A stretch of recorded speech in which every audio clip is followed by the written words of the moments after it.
Nothing can be more frustrating when you sit down to watch one of your favorite programs on Paramount Plus and you run into issues streaming it. Well, in today's tech video, I'm going to show you how to fix Paramount Plus app if it isn't working on your Roku TV.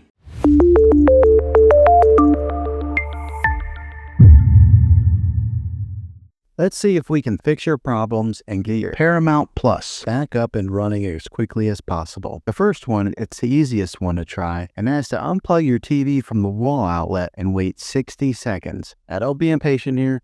Wait the whole 60 seconds, then plug it back in. This is very different from turning your TV on and off with your remote control. This is what we call a hard reset of your TV, so make sure you do this method. If that doesn't work, then find your router that is giving you Wi-Fi and unplug the power to that for 60 seconds. Then plug it back in. If it fixes it, great. If not, let's go ahead and move on to the next method. Try deleting Paramount Plus on your TV. Go to wherever the apps are located on your system and remove the app altogether. Then reinstall Paramount Plus again. After you reinstall it, you might have to log back in with all of your credentials, but hopefully this will work. And if that doesn't work, then I recommend buying an affordable Roku stick, Fire Stick, or Apple TV 4K and plug that into your TV and use that as your main streaming player, and you'll be able to access Paramount Plus that way. I'll put links in the description down below of where you can get one. There you have it, folks.